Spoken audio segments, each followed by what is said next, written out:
En esta filmina vamos a ver uno de los tres subsectores del sistema de salud argentino, el sector privado. En este sector vamos a tener tres partes: la comunidad, es decir, las personas o los usuarios. También vamos a tener a los financiadores y a los prestadores. La flecha roja indica cómo fluyen los fondos. En el sector privado, las personas contratan a financiadores, es decir, le pagan, para que éste a su vez le pague a los prestadores como clínicas o sanatorios, por ejemplo, para que les brinde servicio o prestaciones a los usuarios. A la vez puede pasar que después el usuario tenga que pagar de su bolsillo a los prestadores por algún servicio que le preste.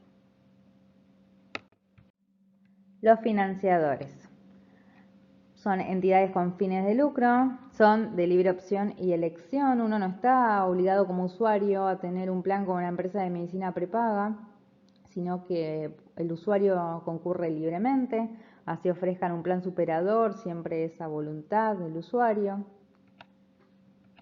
Se financia por aportes directos, es decir, de bolsillo. Escasa normativa para los financiadores. La ley 26.682 es la ley que regula las empresas de medicina prepaga. Se sancionó en 2011. Antes de esta ley no había normativa que regula las empresas de medicina prepaga. Antes uno como usuario iba a una empresa de medicina prepaga, firmaba un contrato y si tenía algún problema tenía que ir a la justicia comercial, porque era un contrato firmado entre un usuario y una empresa privada. A partir de 2011, con la sanción de esta ley, se empieza a dar un marco normativo a estas empresas y empieza a regular la Superintendencia de Servicios de Salud. Se coloca el Ministerio de Salud como ente regulador y a través de la Superintendencia de Servicios de Salud se establece que los contratos tienen que ser aprobados por la Superintendencia. No pueden ya firmarse solamente entre las partes. Establece también que tienen que dar como mínimo el PMO, es decir, el programa mínimo obligatorio. También establece que no puede haber carencias, es decir, que no haya tiempo de espera para poder acceder a una prestación, porque las prestaciones incluidas en el PMO son de acceso inmediato. Oferta bajo modalidad de prestación de servicios y modalidad de reembolso. Un usuario puede contratar a un financiador y que sea por prestación de servicios, es decir, que paga una cuota, le dan la cartilla y de esa cartilla que le dan va, usando los servicios y las prestaciones que necesite. Por otro lado, puede acceder a un plan a contrarreembolso, es decir, paga un seguro al financiador, va al médico particular que le va a cobrar la consulta y luego con esa consulta que paga, va a ir al financiador para que le reembolse lo pagado por la prestación. Oferta bajo modalidad de copagos y sin copagos, aceptado de 2007. De 2007 hubo dudas con lo que marcaba el INDEC en cuanto a la inflación.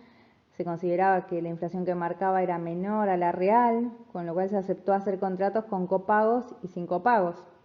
El plan sin copagos tiene un valor mucho más alto que el plan con copagos, porque el usuario minimiza el riesgo, paga la cuota entera y nada más que eso. Y entonces el plan va a ser más alto para el financiador, que si el usuario solo pagara una cuota pequeña y luego un plus, un copago por cada prestación que va utilizando. En esa época, para que la inflación dé un poco más baja, que marque un poco más baja, se empezó a utilizar el valor de los planes con copago, que era mucho menor que el de los planes sin copago. Coexistencia de múltiples coberturas. El usuario puede tener más de un financiador. Mercado oligopolio.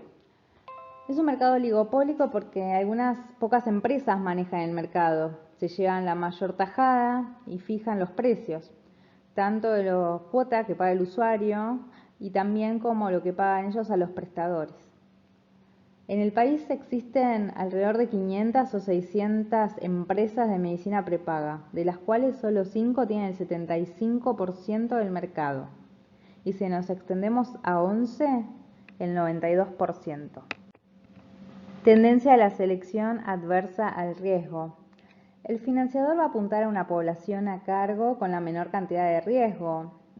Nosotros cuando envejecemos tenemos más riesgo de enfermarnos o utilizamos más el sistema de salud. Si se fijan en las publicidades, de las empresas de medicina prepaga siempre es gente joven a la que se apunta, menor incluso de 30 años. Ellos apuntan a ese público sano con menos riesgo. De hecho, cuando había gente de más de 60 que se quería afiliar, siempre había alguna traba o algún tipo de abuso, porque bueno, las empresas de medicina prepaga no apuntan a ese mercado.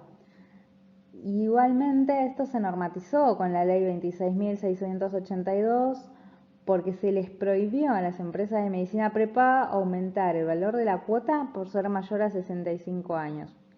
Si alguien mayor a 65 años se quiere afiliar, para evitar abusos puede intervenir la Superintendencia de Servicios de Salud y fijar el valor de la cuota. Gran diferenciación de productos con rápida incorporación de las innovaciones tecnológicas.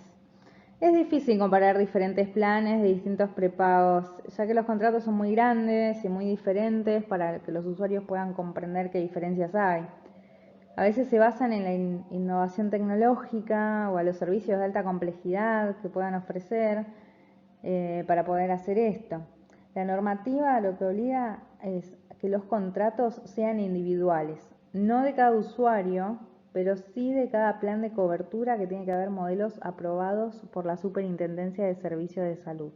Está obligado el financiador de esa manera. Los prestadores, que son los que prestan el servicio al usuario.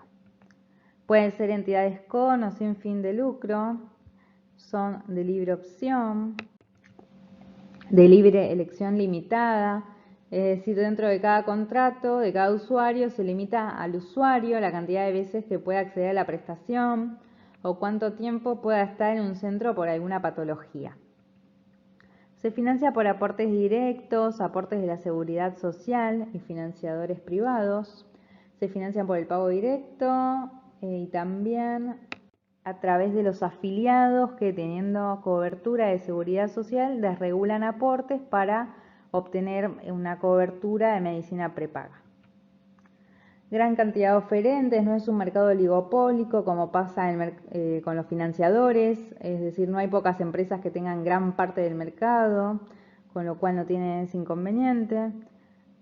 Gran cantidad de requisitos legales, de normas de habilitación, de seguridad, etcétera, porque cada clínica debe tener los recursos necesarios para poder abrirla según la especialidad del médico, por ejemplo. Es diferente habilitar una clínica para un cirujano, para un odontólogo. Entonces tienen gran cantidad de requisitos legales, gran cantidad de normativas, a diferencia de los financiadores que tienen escasa normativa. La demanda. Altamente heterogénea. Demanda altamente inelástica, es decir, que es poco sensible al cambio de precios que pueda tener. No va a variar mucho por un aumento, por un cambio de precios. Es decir, si un usuario tiene un plan muy alto que ya no pueda pagar, no es que va a dejar de tener cobertura de empresa de medicina prepaga, sino que va a pasarse al plan inferior inmediato y seguir teniendo la misma cobertura de esa empresa de medicina prepaga. Es muy difícil que la deje de tener. Los usuarios tienen poca o ninguna información sobre la calidad de seguro médico que se les proporciona. A veces la prestación indicada por el médico queda a criterio de que lo apruebe o no. La empresa de medicina prepaga puede rechazarla o puede aceptarla. También lo que puede suceder es que cubra un porcentaje de los costos de medicamentos o de determinados días de internación, por ejemplo, para una patología psiquiátrica. Entonces, a veces el usuario no tiene esa información real sobre hasta dónde está cubierto. Percepción de alta calidad con altas expectativas de atención y cobertura. El usuario tiene muchas expectativas porque paga un monto significativo tal vez, entonces espera que sea muy buena la atención y muy buena la cobertura, a diferencia de lo que pasa, por ejemplo, con el sector público. Si uno va a un hospital público, tal vez como usuario puede ir con muy pocas expectativas y sin embargo después la atención recibida es muy buena, entonces uno se va como sorprendido, positivamente, porque no lo esperaba. Tiene un poco que ver con lo que es la expectativa y la cobertura real y la atención real que se brinda.